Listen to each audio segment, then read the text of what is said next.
పార్లపల్లిలో మనం ఇక్కడ VPR foundation ద్వారా వాటర్ ప్లాంట్ ఒకటి ఓపెన్ చేసుకోవడం జరిగింది. యాక్చువల్గా ఈ విపిఆర్ ఫౌండేషన్ ద్వారా ఓపెన్ చేసిన వాటర్ ప్లాంట్లలో నాకు తెలిసి ఎంపీ వేమిరెడ్డి ప్రభాకర్ రెడ్డి గారు లేకుండా ఓపెన్ చేసిన ప్లాంట్ ఇది ఒకటే అనుకుంటా.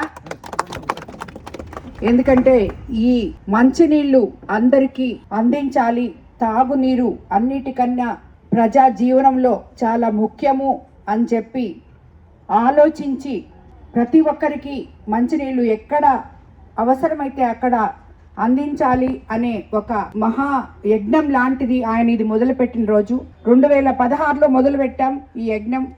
అందుకు ఎంపీ గారు చాలా ఎన్నో దాని మీద ఆలోచించి ఈ ప్రాజెక్ట్ని తీసుకొచ్చినప్పుడు ఇది చేసి ఎక్కడికక్కడ మనం వాటర్ ప్లాంట్లు పెట్టేసి వదిలేస్తే మామూలుగా అవి ఎప్పుడు రిపేర్లు వస్తూ ఉంటాయి. ఆ రిపేర్లు వచ్చినప్పుడు చెడిపోతాయి, అక్కడ ఇంకా తాళం వేసి పడేస్తారు. చాలా మంది ఓపెన్ చేస్తున్నారు ఎంపీ లాడ్స్ తోటి, స్థానిక నాయకులు, కానీ అది రిపేర్ వస్తే ఇంక మళ్ళీ పనికిరాదు. కానీ ఎంపీ గారు దాని గురించి ఆలోచించి బాధ్యతాయుతంగా ఈరోజు 2016 నుంచి మొదలుపెట్టిన ప్రతి ప్లాంట్ కూడా ఈ రోజు కూడా మనకి విపిఆర్ ఫౌండేషన్ ద్వారా రన్ అవుతున్నాయి. వాటి మెయింటెనెన్స్ మేమే చేస్తున్నాం, అది చాలా గొప్ప విషయం. అందుకు మా శంకరు ఈ విపిఆర్ ఫౌండేషన్ కి ఒక మంచి ఒక వరం లాంటి ఆయన. ఎందుకంటే ప్రతి దగ్గర ప్రతి నిత్యం ఏ వాటర్ ప్లాంట్ బాగలేకపోయినా ఇమీడియట్ గా ఆయన పర్యవేక్షించి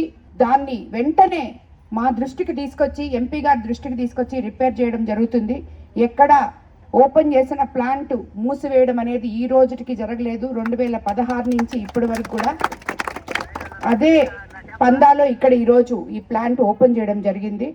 సో పార్లపల్లి ప్రజలకందరికీ ఇది మంచినీటి సౌకర్యానికి అందుబాటులో ఉంటుందని చెప్పి ఇక్కడ అందరూ వాడుకుంటారని చెప్పి కోరుకుంటూ ఈరోజు మొన్ననే మనం మాట్లాడుకున్నాం. పార్లపల్లిలో ఎన్నో అభివృద్ధి కార్యక్రమాలు చేయడం జరిగింది మన ప్రభుత్వం అధికారంలోకి వచ్చిన తర్వాత. అందులో భాగంగా ఈరోజు ఈ వాటర్ ప్లాంట్ కూడా ఓపెన్ చేసుకోవడం జరిగింది మన విపిఆర్ ఫౌండేషన్ ద్వారా. మరోసారి ఈ కార్యక్రమానికి విచ్చేసిన తెలుగుదేశం నాయకులు, కార్యకర్తలు, కూటమి నేతలకి అందరికీ కూడా, పార్లపల్లి గ్రామ ప్రజలకి అందరికీ కూడా ధన్యవాదాలు తెలుపుకుంటున్నాను.